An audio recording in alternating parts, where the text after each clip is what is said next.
Olá pessoal, tudo bem? Dando sequência ao nosso trabalho, estamos iniciando hoje o nosso primeiro Passando a Limpo. E o nosso convidado de hoje é o renomado economista Adelson Almeida, mestre em economia com ênfase em desenvolvimento econômico. Olá Adelson, tudo bem? Tudo bem, Renato, é um prazer estar aqui com você. Obrigado pelo convite. É uma satisfação falar de Juazeiro, falar de desenvolvimento econômico e deixar a população informada. Bem, Adelson, gostaria que nos informasse sobre essa questão, como anda a nossa região, principalmente nos tempos do coronavírus, com essa questão do desenvolvimento econômico, a economia, o agronegócio. Nos fale um pouco o atual cenário da nossa cidade e região. Na verdade, a economia de Juazeiro, a gente pode excluir aí o coronavírus. Ela vem mal há muito tempo. Nós temos um cenário continuado de muita precisão, inclusive existem preocupações em vários setores.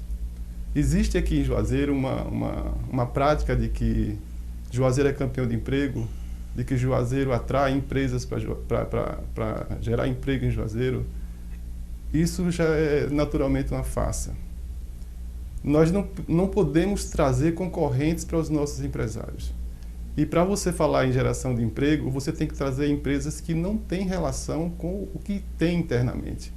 Então, se você diz que vai desenvolver Juazeiro através da atração de atacarejos, é o segundo modelo mais nocivo da estrutura de mercado.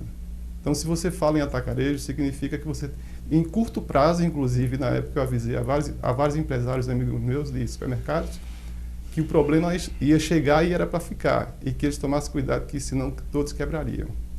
E o que aconteceu, o que eu falei já aconteceu.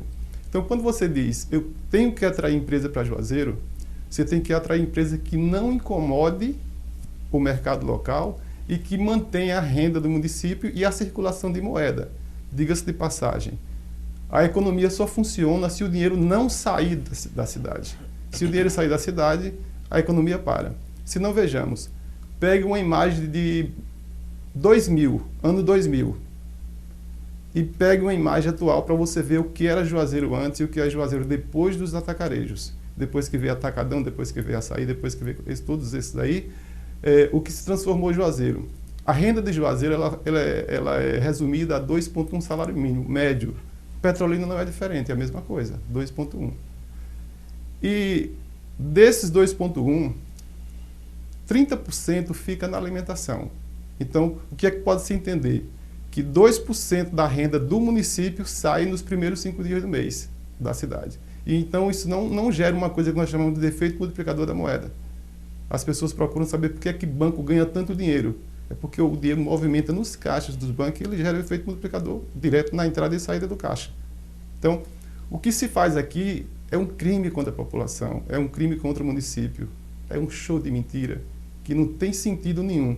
Inclusive, eu desafiei em gestões passadas os economistas da prefeitura para discutir comigo numa rádio aqui da cidade sobre a geração de emprego. Desafiei no ar, eu dando uma entrevista nessa rádio.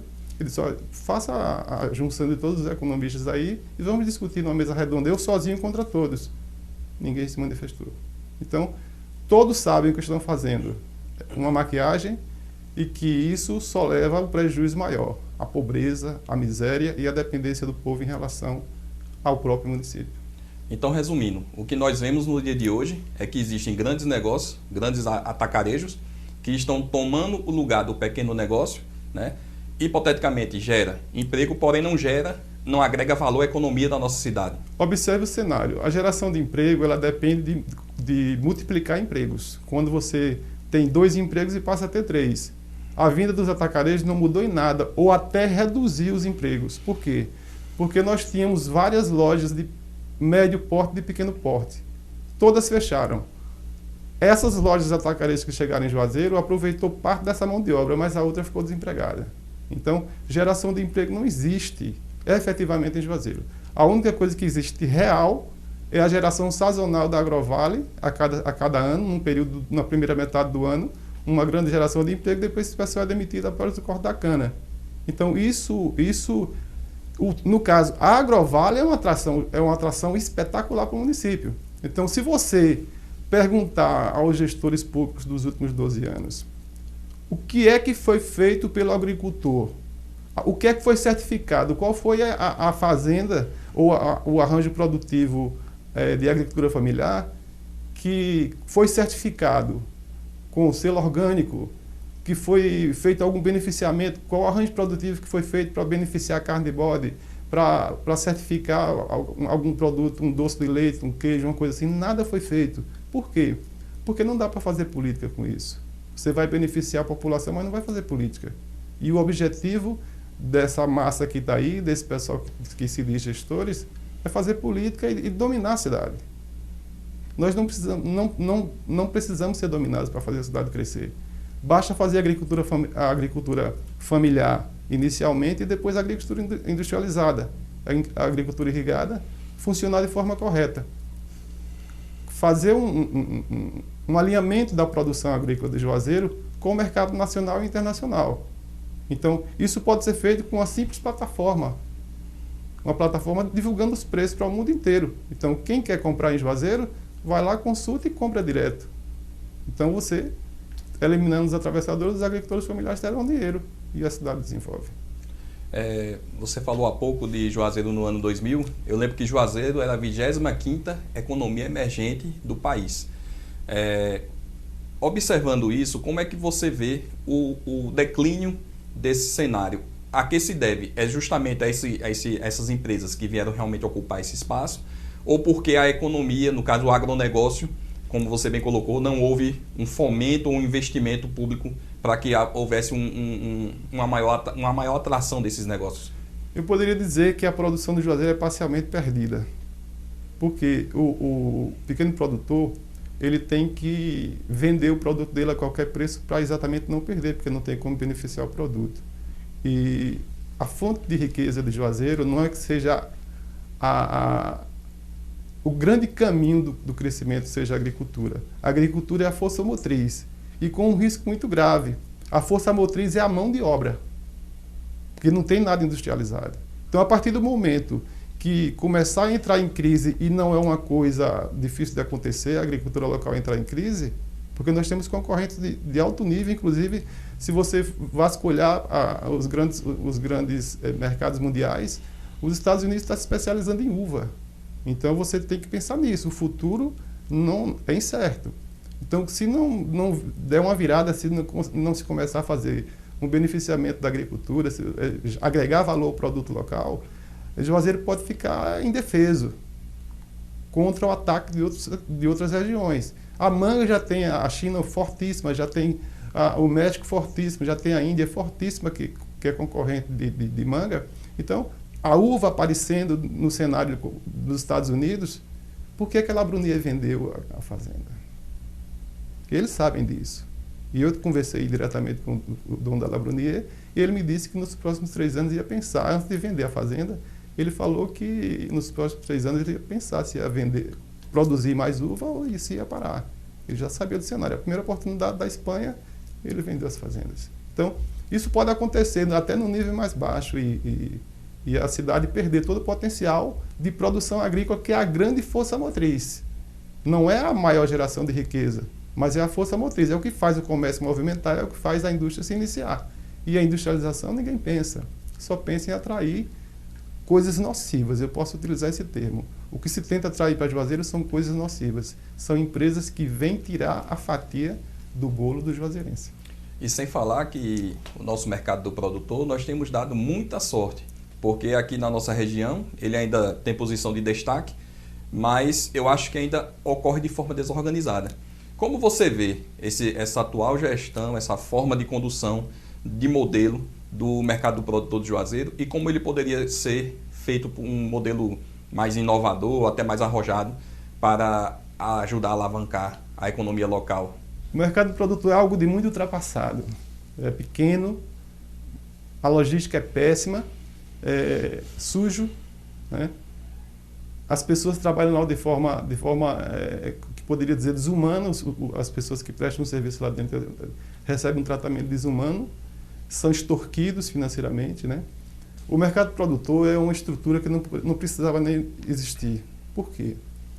Nós temos um modelo de bolsa de mercadorias e futuro. Como é que funciona isso? Você tem uma fazenda que produz manga, uva ou qualquer outro produto, e você pode vender essa produção. Se você assistir Globo Rural, você vai ver esse tipo de negócio acontecer. Você vende sua produção antes de plantar. Você já tem uma data para produzir e você já vende aquele produto. Então, se você eu tenho essa plataforma pronta. Sabe por que ela não foi colocada à disposição da população gratuitamente? Porque o prefeito botou o pé em cima. Então, o mercado produtor ele pode simplesmente ser um mercado virtual e essas vendas podem ser feitas via Bolsa de Valores, por essa plataforma ou qualquer outra plataforma que possa ser montada. E as negociações também podem ser feitas, inclusive pode ser negociado diretamente na Bolsa de Valores mesmo, mas eu acho que o mecanismo interno aqui funciona tranquilamente.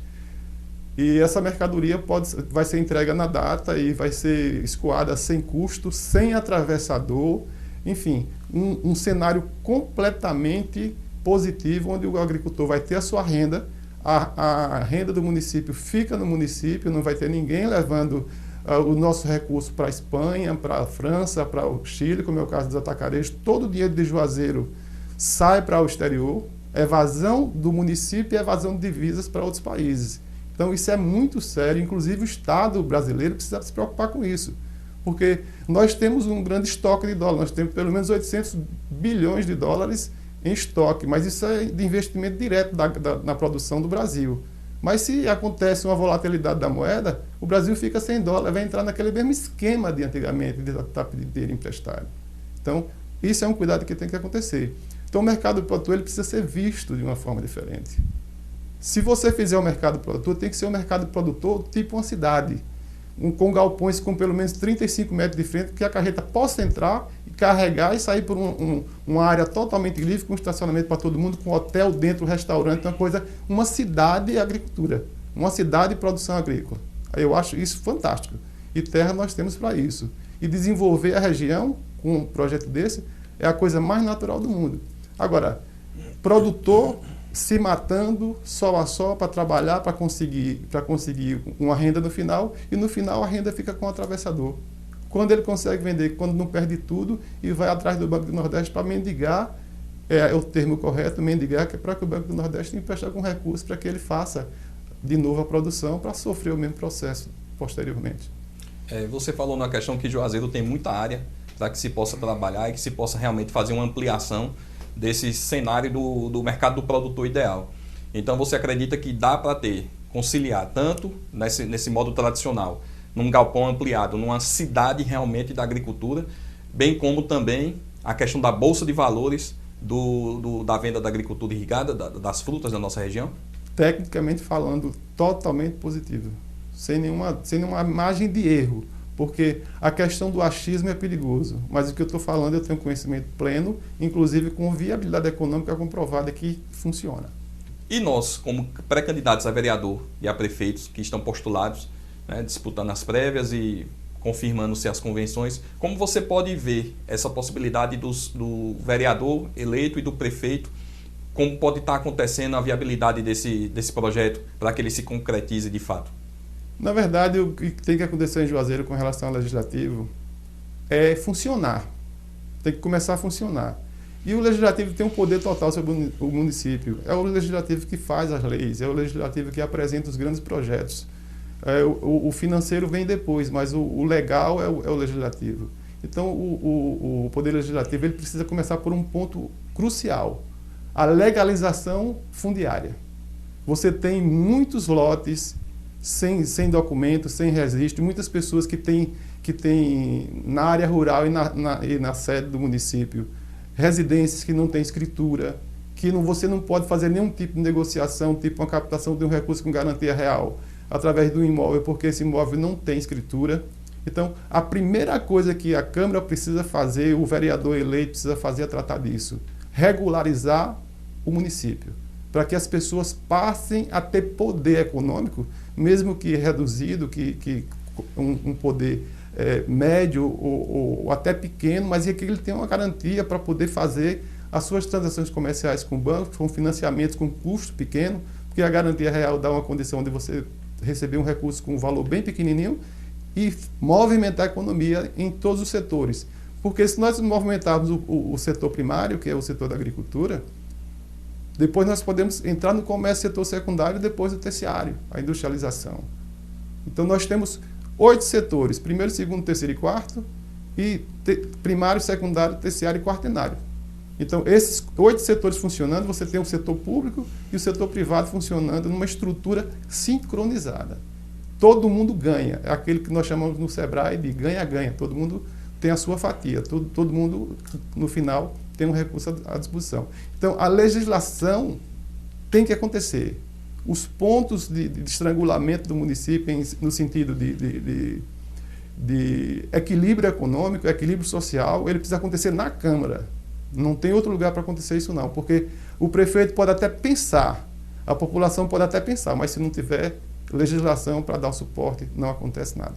É justamente isso que eu prego, essa questão da legalização fundiária de Juazeiro, conforme você bem colocou, porque a pessoa começa a usar o seu imóvel, ele pode ter um crédito, por exemplo, passa por algum problema de saúde, ele pode usar como garantia, né? E o que nós vemos aqui na nossa região é que grande parte desses imóveis, ou seja ele rural ou urbano, eles apenas só são posseiros, eles não têm definitivo essa questão da propriedade, eles não podem ser donos, até porque existe essa falta da regularização.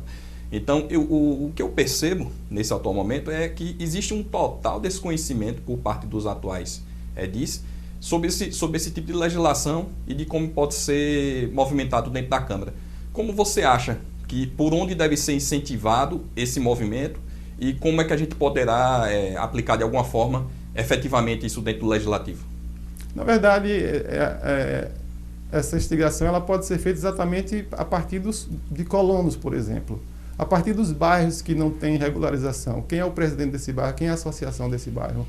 Quem é que está à frente de movimentos sociais que querem resolver isso? Porque pessoas querendo resolver isso, tem. Nós temos uma pessoa conhecida demais, uma pessoa chamada Davi Lima, que ele tenta fazer isso o tempo todo. Mas ele não encontra apoio na Câmara, ele não encontra apoio no Executivo. Então, se você for aos núcleos de agricultura, os Ns da vida, você vai encontrar exatamente as pessoas que estão clamando por essa solução. Então, é simples demais. Você não vai ter dificuldade de arranjar esse problema para você para resolver. Será um problema transparente. Inclusive, eu já fui conversar com algumas pessoas sobre isso e é um desejo. É você desejar que isso aconteça. É um sonho dessas pessoas que têm uma casa, têm um teto, construiu com o seu próprio suor e a qualquer momento pode ser expulso porque não é dono do terreno. Então, eu acho que também deve existir um debate, né, interno entre Prefeitura, Câmara de Vereadores, cartórios, no caso de notas e de imóveis, e a própria Diocese. Planejamento. Planejamento. O que tem que existir é planejamento e justiça social. Eu sou muito pé atrás com essa questão de movimento social, mas eu sou muito a favor de justiça social, que é realmente que o cidadão tem direito. A questão do movimento social tem direito demais para poucas pessoas para atribuir o direito. Mas o direito social ele vem de uma forma diferenciada. É você favorecer realmente a quem tem direito às coisas. Quem invadiu uma área, por exemplo, vamos colocar um exemplo da Diocese. Quem invadiu uma área da Diocese, o que é que deve ser feito? Cobrar. Mais nada. Cobrar e cobrar da forma que a pessoa possa pagar. Você não vai tirar essa pessoa lá, vai deixar a família na rua porque tem um bem que foi usurpado de forma ilegal. Busca a justiça e cobra de forma que a pessoa possa pagar, não tem outra saída. Isso é justiça social. Porque a pessoa invadiu, porque não tinha condição de comprar. A família é o pilar de qualquer cidadão. Então ele não vai deixar a família embaixo da ponte por conta, em detrimento de não usar um terreno que está lá sem uso nenhum. Isso vai acontecer. Agora, cabe conversar, cabe planejamento, cabe leis que protejam essa negociação, né? Cabe leis para isso. Então, são várias situações. Você tem possibilidade de trabalhar 24 horas por dia durante os 4 anos. É muita coisa que tem que ser feita. E aí é você buscar o cidadão, buscar as demandas do cidadão e se transformar numa referência no Legislativo de Juazeiro. Eu queria também saber sobre a questão, você até já tocou no assunto, mas sobre o atual CAGED no nosso município. Ele corresponde à realidade ou o que você tem a dizer? Rapaz, a realidade, o CAGED é um órgão sério, é um órgão do Ministério do Trabalho, né? É um setor do Ministério do Trabalho que faz o censo do emprego no Brasil. Tudo que o CAGED faz é correto. Os números é que são distorcidos. O que o Juazeiro apresentou nos anos de 14 a 16, com relação a campeão de emprego, eu poderia traduzir isso como campeão de enganação. Casa Nova se colocou bem melhor do que Juazeiro nesse período. O que é que a prefeitura fez nesse período? Ela usou números absolutos para transformar em números reais. O que é absoluto e o que é real? Absoluto gerou 50 empregos. E o que é real? O que é que isso representa? Você tem que saber o que é que representa esses 50 empregos. Como é que você faz para saber o que representa? Compara a quantidade de emprego com a população e vai saber qual foi o percentual que aumentou de emprego. Então, Juazeiro nunca chegou a lugar nenhum, nunca foi campeão de emprego nenhum. Os empregos que ficaram foram os mínimos e nunca avançou nenhum sinal. Eu tenho 16 anos de estudo de CAGED, de 2002 a 2016. Juazeiro nunca se destacou em emprego. Tenho o mesmo estudo de Petrolina. Aumentou 35 vezes mais do que Juazeiro. Está disponível. Se vocês quiserem, eu mando para vocês utilizarem e mostrarem para a população que isso não passa de uma farsa. Tá? Então, quando você diz, eu gerei 1.000 empregos, você vai dividir esses 1.000 empregos por 220 mil habitantes. Quanto por cento? Vai fazer a mesma coisa em Petrolina, vai fazer a mesma coisa em Casa Nova, a mesma coisa em Senhor do Bonfim. Quem é o campeão de emprego? Quem tem o percentual maior em relação à população. Fechou. Então, em Juazeiro nunca aconteceu isso. Eu queria saber também sobre a questão da transparência do nosso município. Com você, como economista, o que você acha que deve ser aprimorado ou melhorado, ou se realmente você acha que não existe nada com relação à transparência na nossa cidade? A transparência não existe. Se você for no site da prefeitura, não tem nada para você ver. Mas a culpa não é da prefeitura e nem do prefeito. A culpa é do povo. O povo tem que cobrar. É um direito legal, e você, como advogado, sabe que direito é direito, cumpra-se, né? Então você tem que cobrar isso do povo. O povo está deixando acontecer, o povo não está reclamando de nada, tá tudo de perna para o ar e o povo não está reclamando. Então, quando não existe reclamação, está tudo bem. Faz um barulho, a prefeitura dá uma resposta através da imprensa, todo mundo cala a boca. Então, a partir do momento que a população instigar o Ministério Público, que é a única fonte para você reclamar diretamente, para cobrar o que a lei pede que seja feito, começa a acontecer as coisas. Mas, no momento, o prefeito pode gastar o que quiser, onde quiser, da forma que quiser, que não acontece nada. Quais foram as reclamações durante esse período do coronavírus? Nas redes sociais? Não, formulação. Eu sou muito de resolver as coisas. Quando eu assumo uma briga, até porque essa briga é pequena, essa coisa de briga é grande. Até agora eu não encontrei uma grande para brigar, porque se for para brigar, eu vou para cima. Eu vou com as ferramentas legais, não vou bater em ninguém, não vou gritar com ninguém, não vou eu fico calado e resolvo do mesmo jeito. Então, o que está faltando é a reação. O povo tem que dizer que está ruim. Não é colocar uma imagem de um esgoto, de uma rua sem pavimentação, de uma escola com as cadeiras quebradas, disso tudo. Não é isso que resolve o problema da cidade. O que resolve o problema da cidade é você cobrar com segurança do que está cobrando, mostrar o problema e pedir a solução. Então, falta a população reclamar. Quando a população reclamar, vai acontecer. E uma boa reclamação da população é votar certo. Escolher novos legisladores, escolher novos executivos que eu estou falando no sentido do prefeito e seu secretariado, o povo que vai acompanhar ele, que não deixa de ser um executivo também, o secretário é um executivo de segundo escalão, mas o que deve ser feito é cobrado.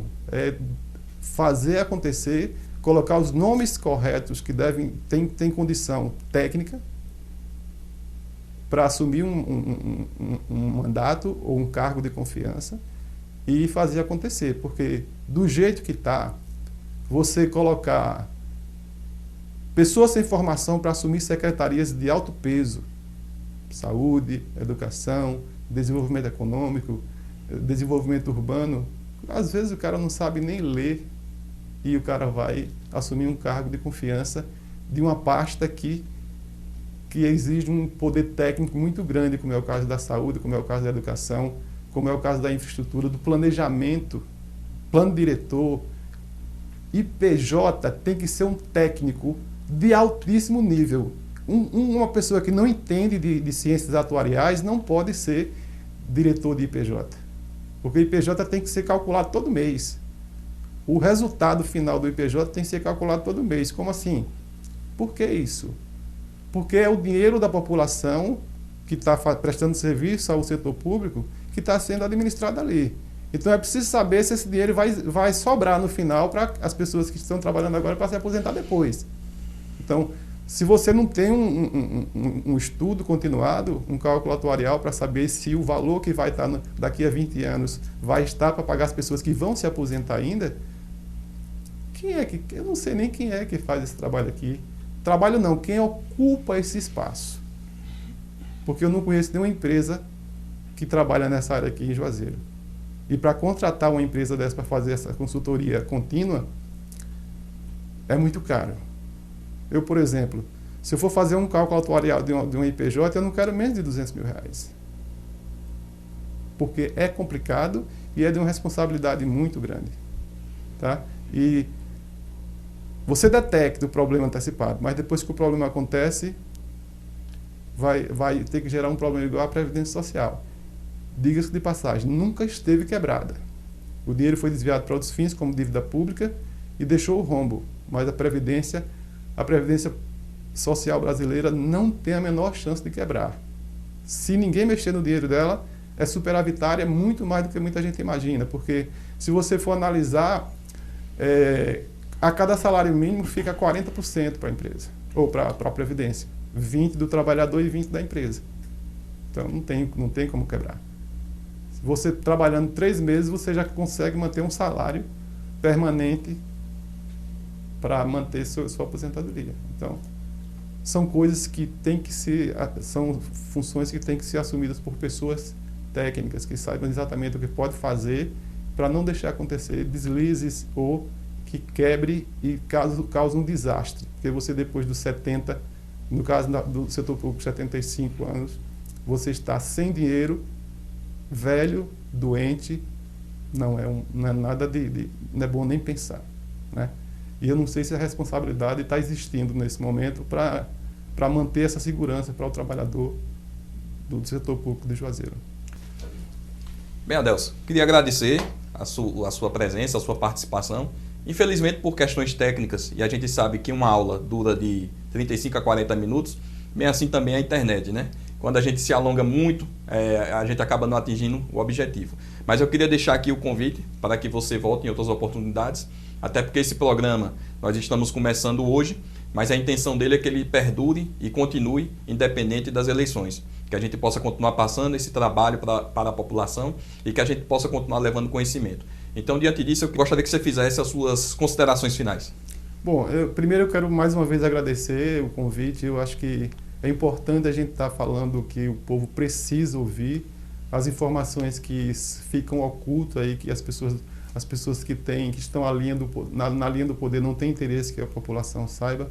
Mas sempre que você precisar, eu estou à disposição. Eu gosto de cuidar dos assuntos da cidade que me adotou. Eu moro em Juazeiro há 43 anos. Eu vim para cá com 9 anos de idade. Eu tenho 2 nacionalidades, né? Uauá e Juazeiro, 2 terras maravilhosas. Então, Juazeiro é uma terra que me abraçou. Tudo que eu consegui na minha vida financeiramente, em todos os sentidos, foi Juazeiro. Eu só passei fora de Juazeiro 4 anos, fui fazer uma turnê por Salvador. Mas é aqui que eu quero morrer, é aqui que eu quero manter minha família, conseguir tudo que eu precisei aqui em Juazeiro. Então, tudo que for positivo para Juazeiro pode contar comigo em qualquer momento. Nós que agradecemos e contamos com a sua participação em outras ocasiões. É isso aí, pessoal. Esse foi o nosso primeiro Passando a Limpo, onde passamos a cultura, a informação, o desenvolvimento econômico da nossa região, e gostaria que vocês compartilhem, curtam e passem para todos os amigos para que tomem conhecimento desse novo programa que estamos divulgando. Um forte abraço a todos e até mais!